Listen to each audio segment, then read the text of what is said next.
Evening, ladies and gentlemen, we'll call this meeting to order. First order of business is disclosure of pecuniary interest and general nature thereof. Mark? Yeah, thank you, Mr. Mayor. Item 3, Resolution 11, the Harvest Bowl, because I'm on the committee there, so. Okay, so noted. The minutes from April 21st, any errors or omissions? Mover and second of those minutes. Then Mover, Jagger, all in favor? Carried.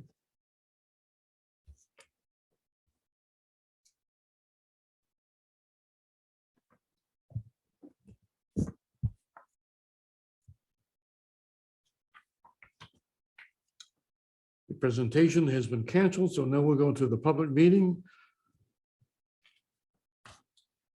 This is a public meeting concerning the zoning bylaw amendment application of Margaret Goodhue relating to property at lot 23, concession 12, 47148 Ron McNeil line. We call to order at 7:32. Mover and seconder, Winder, Linsky, on favor, carried.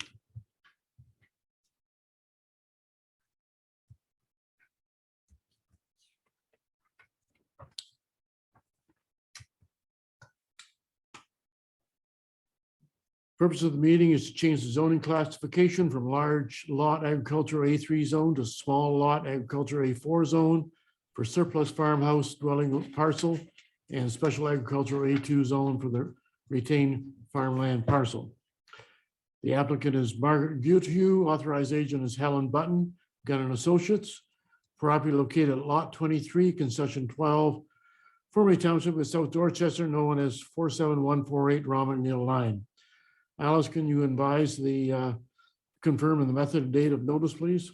Yes, through your worship, notice of the meeting was given in the prescribed manner by publication in the Elmer Express on April 13th and April 20th. In addition, affected property owners within 120 meters were sent a notice by mail at minimum 20 days prior to the meeting. Thank you.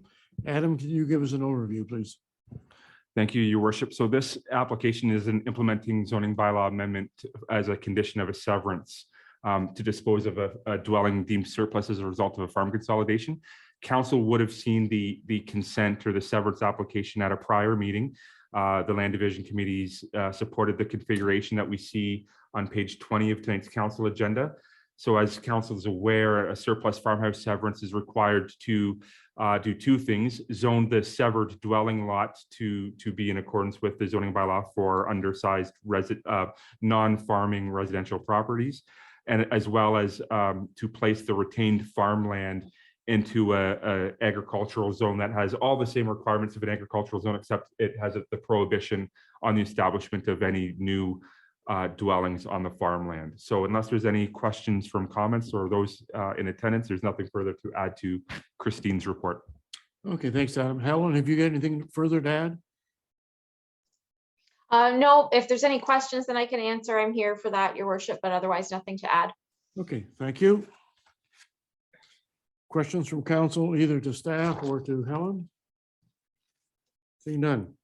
Mover and seconder of the public meeting concerning the zoning bylaw amendment application of Margaret Goodhue, rating the property lot 23, concession 12, 47148 Ron McNeil line, be adjourned and council reconvene at 7:35. Mover and seconder, Winder, Mover, all in favor, carried. Thank you. Thanks, Helen.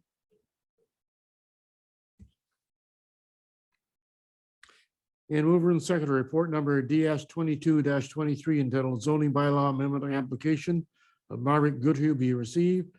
And the zoning bylaw amendment application D14 Z03-22 of Margaret Goodhue, authorized agent Helen R. Button, Gunn and Associates, rating the property located at lot 23, concession 12, formerly township of South Dorchester, known as 47148 Ron McNeil line, be approved for the reasons set out in this report.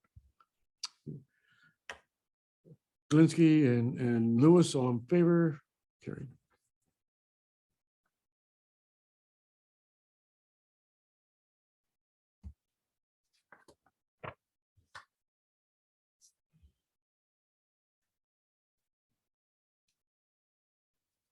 Matt, you were doing the tender results? Yes, good evening, your worship and council. I have 4 of the township's annual tender reports for you this evening. This first report relates to the supply and placement of single and double surface treatment on township roads. In the staff report notes the road sections planned for single surface treatment this year in order to comply with the recommendation of reapplication every 7 years to maximize the longevity of the asset, along with the requirement for the Pressy Line capital project. As noted in the report, the price increase for surface treatment has increased by 22% over last year's rates, which will require approximately $22,300 to be drawn from reserves to fund this year's program, representing approximately a 4% overage on the budgeted works.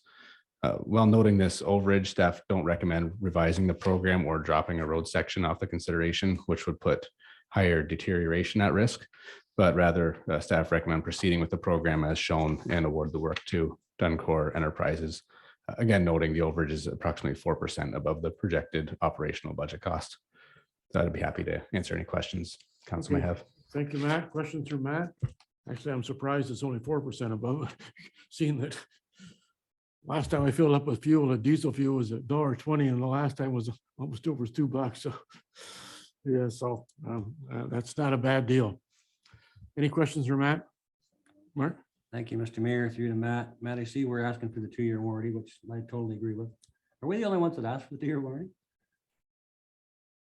I'm not sure if the other partners, it's a joint tender with other lower tiers. I'm unsure whether they additionally asked for it, but we've asked for it in the past and it has been granted in the past. So we'll continue to ask for this.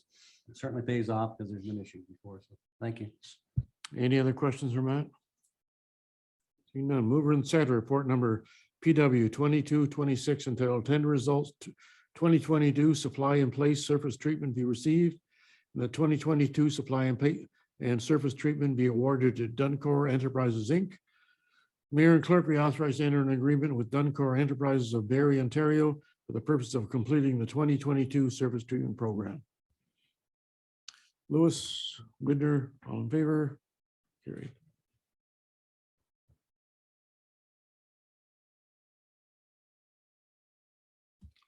Next one, Matt.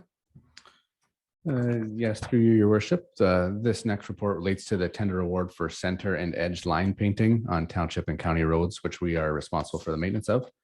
The prior 3-year line painting agreement expired in 2021, and accordingly, township participated in a tender cooperative with Central Elgin for the work. As shown in the report, prices are again exceeding the CPI for this work. However, this has been accommodated in the approved 2022 budget. Also, as noted in the report, this contract is for a 2-year period with various options for renewal, allowing for CPI adjustment to the award price annually, which will also assist in future budget preparation. So accordingly, staff are recommending to proceed with the program and award the work to R&N Maintenance. Thank you, Matt. Questions for Matt on the road line painting? Scott?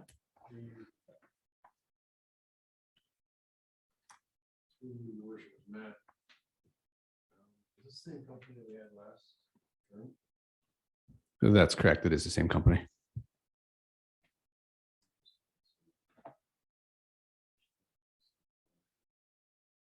Sorry, Scott. Sorry, Scott, there's a red button. Turn that red button now. Yeah, we had some issues out our way with them, with some lines. I'm sure that,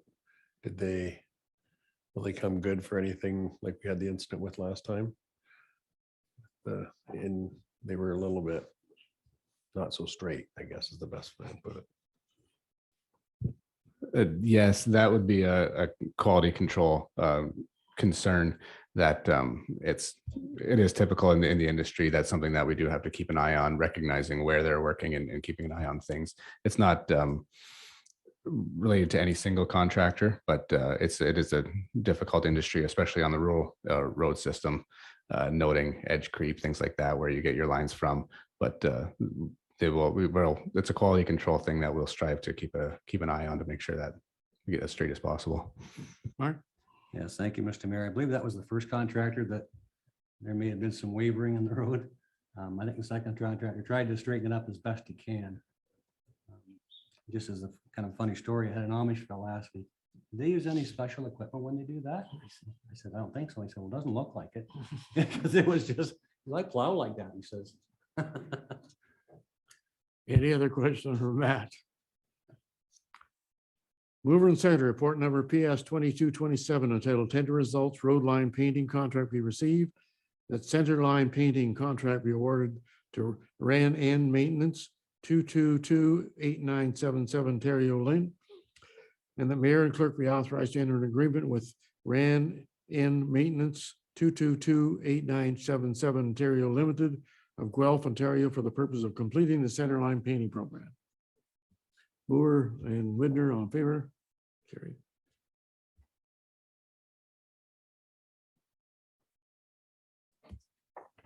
Go ahead, Matt.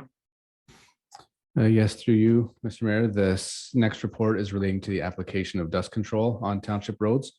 And as council is aware, calcium is applied to the township gravel roads in order to suppress dust during dry summer periods and the deterioration of the road. And this work is contracted out. This tender is structured as a multi-year tender, multi-year contract, again, allowing for a renewal of 4 one-year periods and allowing an annual price increase to match CPI. And as shown, once again, not surprised here that prices are up, exceeding CPI for the work. Staff do recommend the award, which is anticipated to require an estimated $19,000 from road reserve to fund, for the rationale being that the exceedance cost of the program outweighs reconstruction. Again, noting this is a multi-year contract with reference to CPI increase, this will also allow the township to accurately plan for future budget consideration. Okay, thanks, Matt. Questions for Matt on the dust control? Jess? Mayor Manel,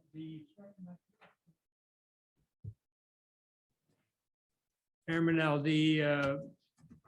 the price, is this the tendered price by one of the other municipalities, or did we all go together and tender to get this price? Matt? Yes, this was a cooperative with Elgin County on this price. So there was more than one bidder. Matt? Yes, there was more than one bidder on this one. In these typical tender cooperatives, the unit rate isn't disclosed in the report, but rather the overall contract value, noting it was the low bid. Any other questions for Matt on dust control? None. Mover and Center, report number PW 2228 entitled Tender Results, Supply and Apply Dust Control be received. Township's portion of the supply and apply dust control tender be awarded to Daily Dust Control of Stony Creek, Ontario, in the amount of $465.12 per flake ton for 35% calcium chloride, excluding HST. Mayor and clerk be authorized to enter an agreement with Daily Dust Control for the purpose of completing the 2022 dust suppression program. Louis Jagger, all in favor? Carried. And development charges. Who's doing that? There's one more tender. Not it. No, maybe I got two together here. Yes, I do. Okay, granular. Sorry, Matt. Yes, so this final public works report this evening is for the supply and placement of road granulars. The specifics of the program are listed in the staff report for the various road segments to receive spring gravel and capital construction gravel. And ending on a good note, the graph included in the report shows that compared to last year, we're seeing a 1% decrease in the granular A pricing compared to last year. Noting, however, that 2021 did see a large 34.5% increase versus 2020. So an inflationary 2% increase was accommodated through various gravel maintenance and capital lines in the 2022 budget. So the incurred rate will conform with the budgeted 2022 expectation, and staff recommend awarding this work to Mackenzie Henderson. Okay, thanks, Matt. Questions for Matt? Jess? Mayor Manel, has anyone compared what the price would be if we used our trucks, since we have a fairly good supply of trucks, I think, do we not? As opposed to having these people come in with their trucks and putting the gravel down. Well, I know we looked at that in the past, but Matt can give you an answer. So year over year, we don't do a cost comparison on those two considerations, but we do explore two different tender options, one being just the supply of gravel, and then the other tender, which is this one, being the supply and placement of road gravel. The reason being that for these projects, they can provide more trucks and allow our crews to do the work, and which ultimately ends up at a lower cost to do it, where versus some other project considerations where we undertake just the supply portion, where we do use our own trucks on smaller projects. So for capital reconstruction, when we're doing a full road, we need truck after truck after truck. It works out at a lower cost to use a tendered contract like this, where we can get additional trucks per day. Any other questions for Matt? Mover and Center, report number PW 2229, until tender results, supply and placement of road granular be received. The tender for the supply and placement of road granular be contract be awarded to Mackenzie and Henderson Limited, Forest, Ontario, in the amount of $661,275 plus HST. Mayor and clerk be authorized to enter an agreement with Mackenzie and Henderson Limited for the purpose of completing the supply and placement of road granular program. Mover and seconder. Lewis and Jagger on favor, carried.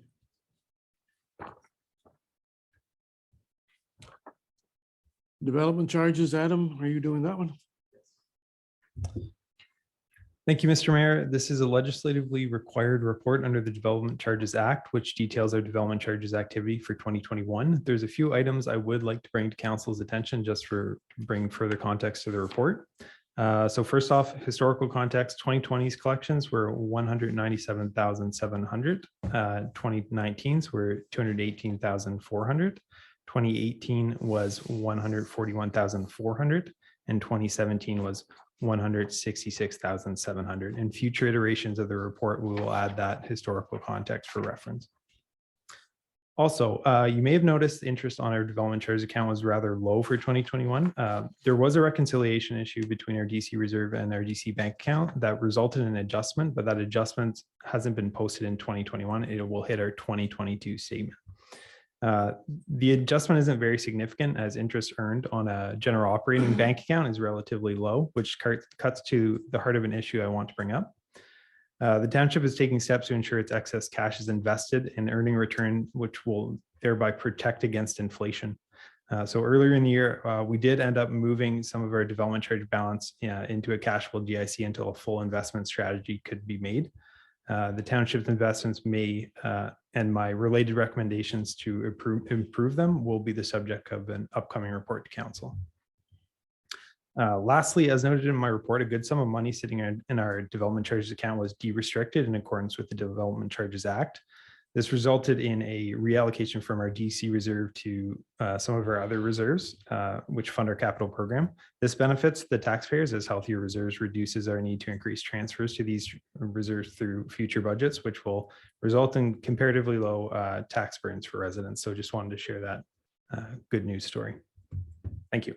Okay, thanks, Adam. Questions for Adam on the development charges? Dominique? Thank you, Mr. Mayor. Just a quick one. You mentioned in the report the funds used is about 266,000 for 3 items.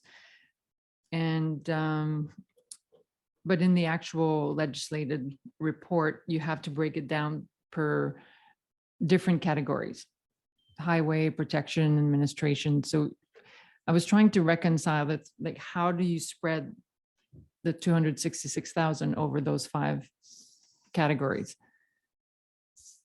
If that's making any sense.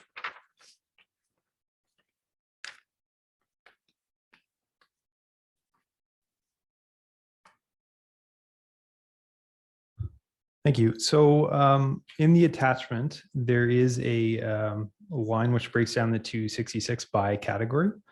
I don't know if you can see that there. It starts with less colon amount transferred to capital and other funds, and it shows the categorization of our DC fund usage. So the majority of it is the fire services. The fire hall purchase was a growth related item. So we pay the debenture on that yearly, and DCs help offset some of the cost of that. Yeah, okay. my bad read on that one. Thank you.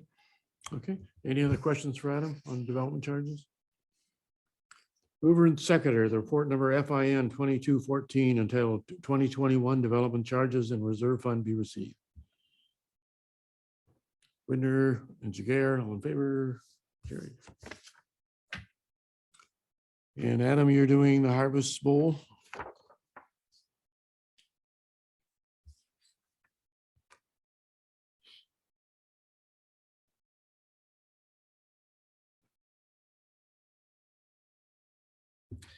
Yes, thank you.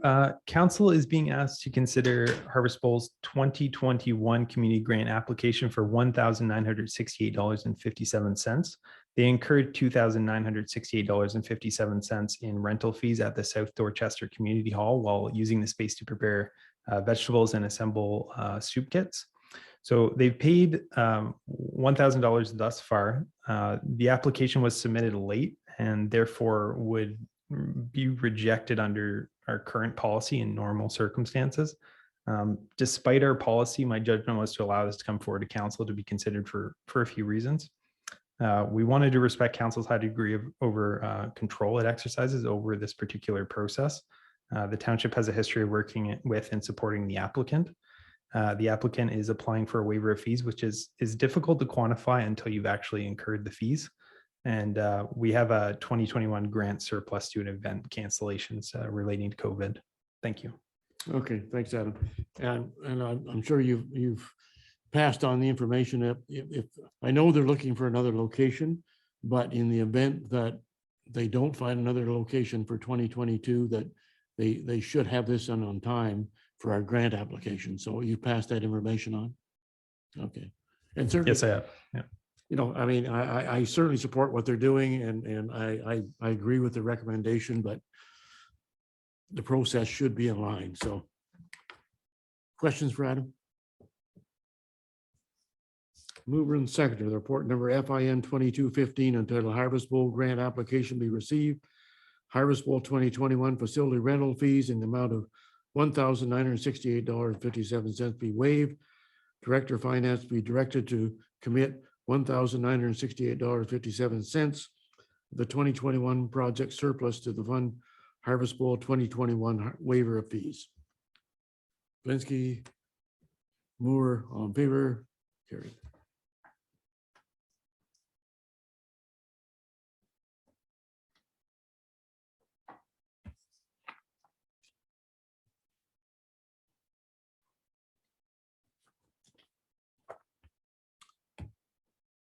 Okay, next one is the site plan of MPs.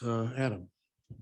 Thank you, Your Worship. So yes, this is both a simple site plan agreement as well as a removal of a holding symbol that was applied by council at the time of their zoning bylaw amendment. So if council will recall, there's a previously severed, I believe it's about a 1 to 1.5 acre property. It was used previously as an auto repair establishment, but outside of seeking conformity with the zoning bylaw. So there is a shop and council considered a zoning bylaw amendment for this, the new owners who run a manure haulage business out of Springfield, but they want to use this site with the shop there for minor maintenance and MTO safeties for their fleet. So on page 61 of the agenda, council can read the zoning that was implemented for this is in a site specific manner for this property, and it's quite specific. One of the requirements was to enter into a site plan agreement to stipulate, where outside storage could be located, maintaining a privacy, like a row of trees along the westerly property line, but nothing more than that. This isn't a highly visited commercial site or anything like that, but it's to sort of maintain the rural character. So this recommendation is twofold. It's one, to authorize the mayor and clerk to execute a site plan agreement with the proponents. And if that happens, what council can also do is affect the removal of a holding provision, which allows all the rights that was permitted through the previous zoning amendment. So what that is essentially applies zoning with a condition that they apply for a site plan. So if council authorizes the site plan agreement, they can lift the holding provision from the zoning and they can continue with their business. Okay, thanks, Adam. Questions for Adam? Tony? Thank you, Mr. Mayor. Presumably, when something's in place is because there were some advantages to have that in place. So are there any risks of changing the application process and changing the delegating the responsibility? Oh, that's the next report. Sorry, never mind. Any other questions for Adam on this report? There is a recommendation for staff, mover and seconder for that. Kalinsky, Widner, all in favor? Carried.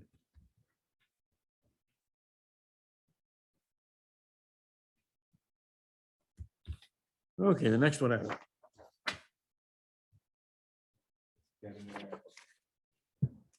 Thank you, your worship. So I think it was almost a year ago to the date, myself in the position of Director of Development Services brought forward a report, and Allison had attended some training by the Ontario Professional Planners Institute, or attended a seminar which spoke to delegated planning approvals delegated to staff. And there's a number of advantages that can be done, both economic development, it expedites planning approvals and reduces red tape for proponents and applicants.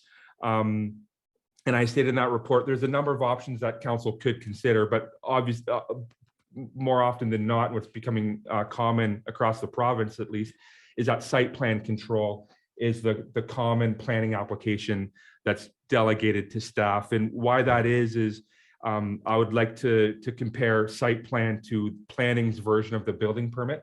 As council knows, as long as someone is building in accordance with the building code and they meet all the building code requirements and provided the CBO is okay, meets all those OBC standards, the CBO can issue building permits without having to come to council for approval on every single one. So site plan is very similar. If they're looking to develop or have a proposed use or development that's in conformity and compliance with the zoning bylaw, meets road authority standards for access, egress, entrance standards, parking requirements, barrier-free components, all those sort of requirements that council has implemented into its zoning bylaw and other documents, and as well with other approval agencies such as conservation authorities and counties.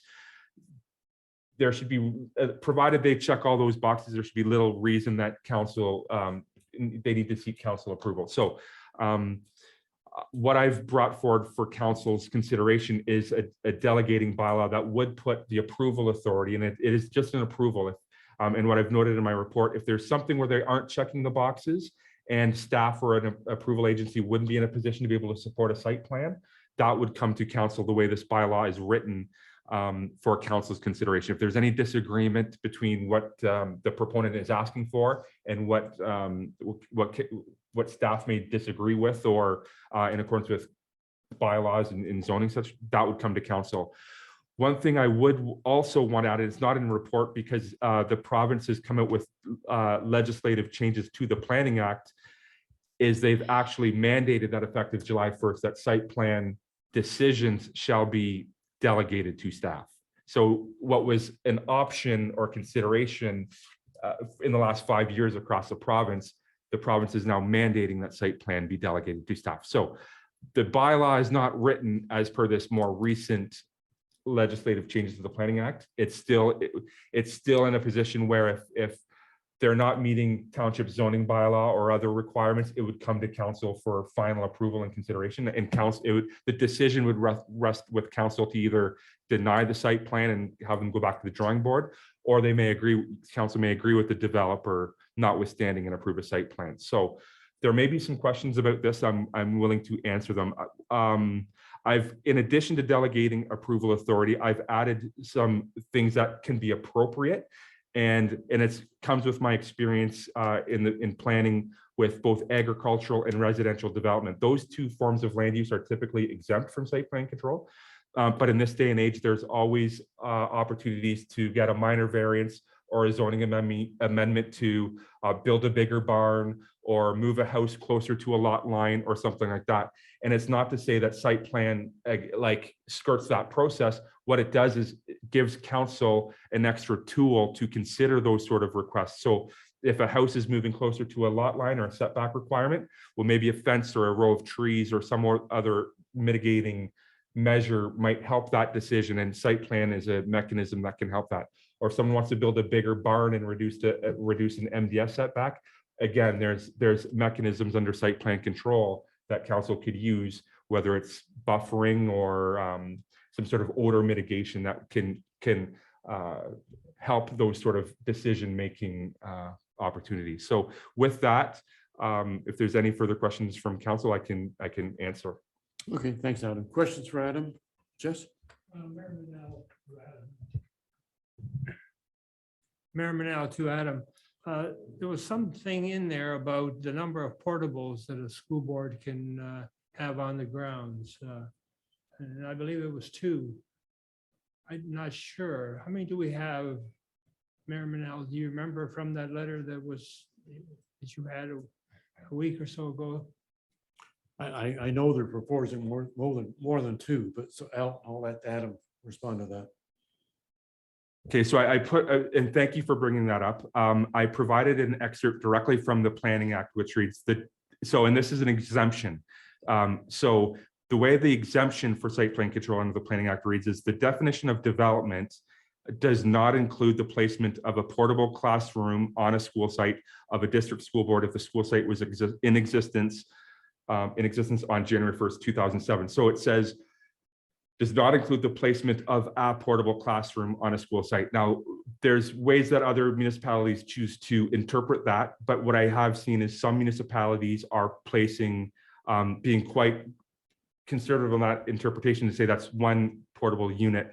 What I'm offering to council as an opportunity here is that a school site here in Malahide could have 2, they could have put 2 portable classrooms. Any more than that, they would need to obtain site plan control. It's not to say that more than 2 is not permitted, but such requires approval from the township through site plan. Jess? Mayor Manel, did they receive this approval, site plan approval? For that particular site? There's nothing that they've applied for yet through the building permit process that would trigger site plan. If they were to move forward with something with our current site plan control bylaw, in the site, just through the site plan control process, there'd be no reason to trigger site plan just solely on the placement of portable classrooms.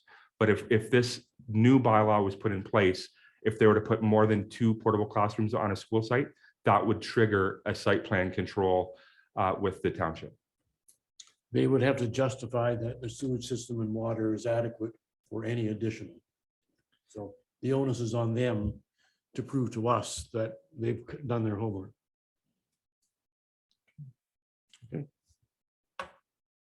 Okay, I'll drop it there. Any other questions for Adam? Dominique? Thank you, Mr. Mayor. So now I'll ask the question. So presumably the approval process was set up with some advantages. So by changing it, are there any downsides? Are we losing anything? Are we just gaining in efficiency?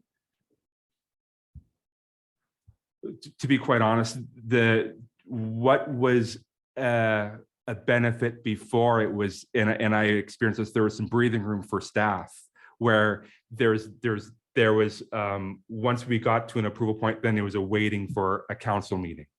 Whereas now it really does benefit those looking to develop in our community. There's always a rush, and it's not to say that we will, slow down or hold it up, but I think for the most part, it certainly benefits those looking to build in our community. They're always looking for, like, time is money, as council knows, and they're looking to see if they can build something so that they can move on to the next step.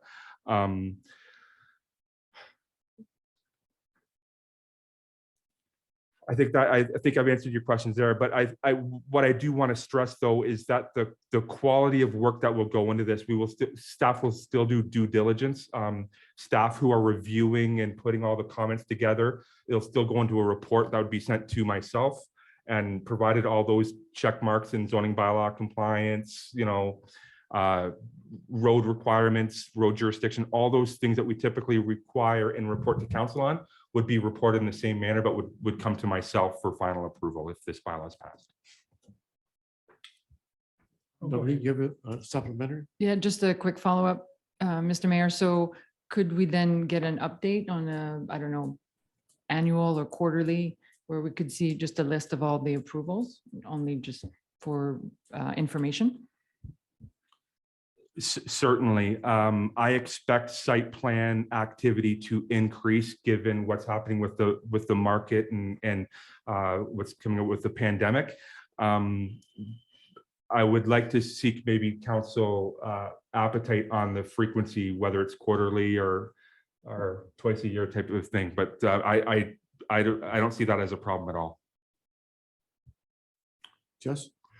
Mayor Manel, does this mean that there will be less of a need for Monteith and Brown to do their bit now that we can just go ahead and, or do we still have to have them do their bits to justify whatever's going on? Adam? We utilize Monteith Brown in a number of ways. We utilize Monteith Brown when there's development proposals that are more complex and more time consuming. Such to which it would kind of eat into our staff's capability to approve other applications or review other applications. So that's one component. Another is when we are having a tremendous, where there's a lot of applications in the queue for processing, we can rely on them to help us get through the approvals. Back to the complex applications, the one before that we talked about on, I think it was on Glen Collin line, that's a very simple site plan. That was completely done in-house, did not need a lot of planning expertise to put that together. But if we were getting, say, a terrace lodge site plan type of thing, that might be something that like something that's bigger and needs a lot more eyes and maybe some more time. We would use Monteith Brown not because they're more experienced, but they can probably do it more quickly as well, and that again benefits the developer. Any other questions for Adam? Dominic? Thank you, Mr. Mayor. Just going back to your question about how frequently, what would staff recommend? What would be appropriate? Twice a year? Or do we play it by ear in terms of activity? What would you recommend? At this point, the site plan approvals that we've done is very few. It's quite few. If we were in the, so I would be thinking biannual or twice a year if there's something to report on. Hopefully in future years that activity increases and we can summarize biannually the, more of the activity that we've seen. Any other questions for Adam? Mover and seconder, report number DS 2224 entitled Delegate Approval for Site Plan Control Application be received. Council of the Township of Malahide adopt bylaw number 22-30 in order to provide administrative adjustments to the site plan control process, including delegating approval of site plan to the township CAO. Louis, Javier, all in favor? Carried.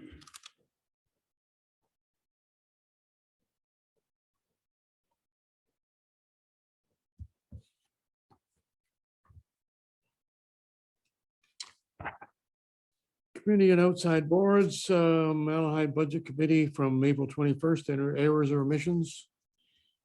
Mover and seconder for those then, please. Moore, Widner, all in favor? Carried.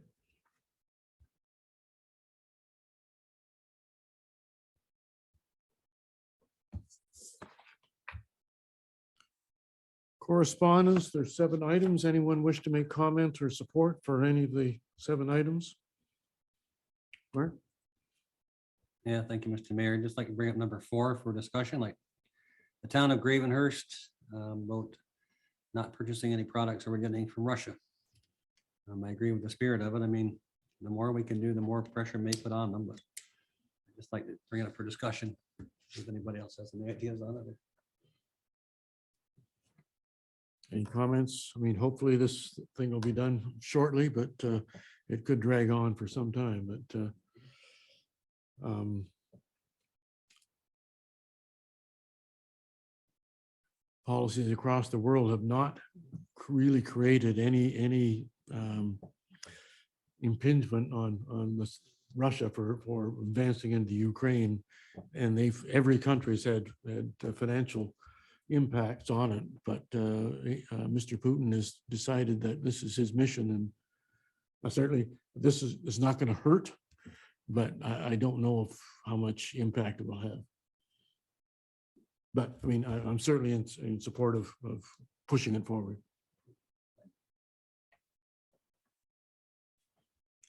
Anything else that council wishes to support? So there's a motion to support number 4 and receive and file the balance. So mover and seconder for that. Widner, mover, all in favor? Carried.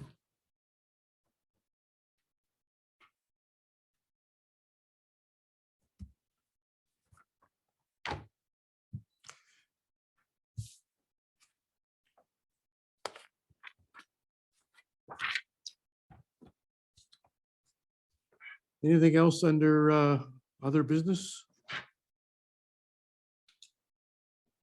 Jess? Mayor Manel, what is the status of the feasibility study that was supposedly started quite a while ago now? Yeah. Through you, your worship, almost complete. We've had Adam join the team, so he was a new set of eyes that has looked at it critically, and that's been of value to the end result. So the last iteration is back in the consultant's hands to finalize, and when it's done and finished, it'll come back to council for a presentation by them. Okay. Anything else under other business?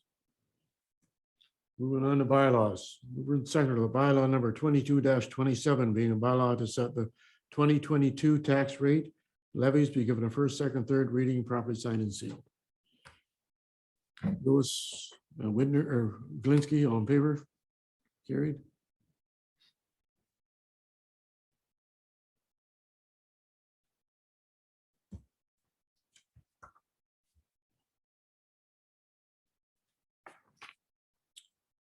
And bylaw number 20-32 being about to authorize the execution of agreement with 222-8977 Ontario Limited ran-in maintenance for center line painting on various municipal roads be given a first, second, third reading, properly signed and sealed.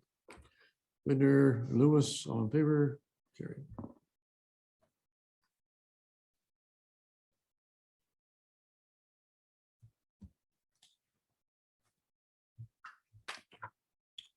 Bylaw number 22-34 being a bylaw to authorize the execution of an agreement with Mackenzie and Henderson Limited for supply and placement of road grinder, given a first, second, third reading, properly signed and sealed. Blinsky, Jagger, all in favor? Carried.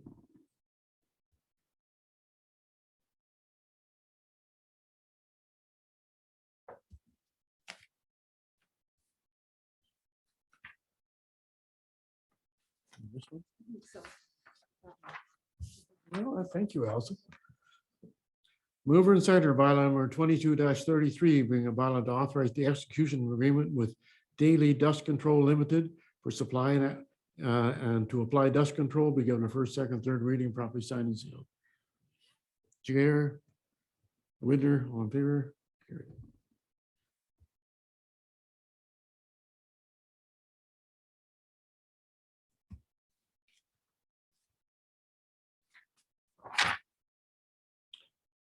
In bylaw number 22-35 being a bylaw to authorize the execution of an agreement with Duncor Enterprises, Inc. for the supply and placement of microservicing and surface treatment be given a first, second, third reading, properly signed and sealed.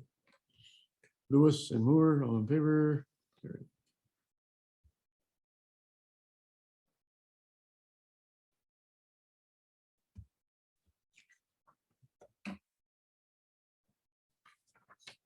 Did you miss any? All right. Mover and seconder of the council moving in the closed session at 8:16.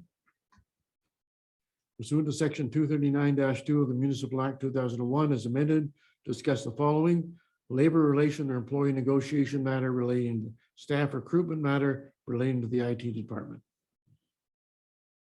Whitner, Lewis, all in favor, carried.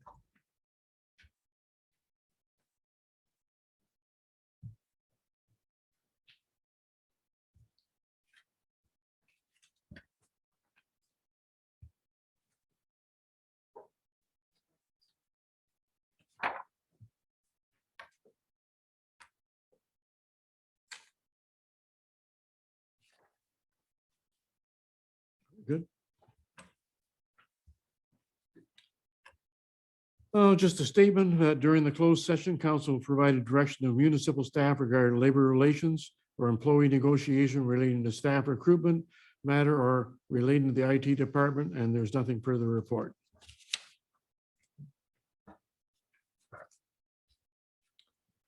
Mover and seconder, bylaw number 22-31, being a confirmatory bylaw, we get a first, second, third reading, properly signed and sealed. Mover Lewis, all in favor, opposed, carried.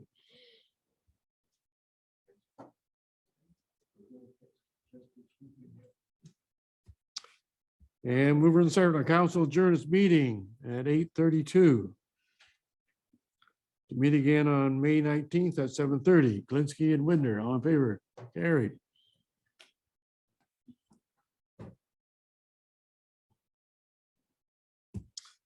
Thank you, folks.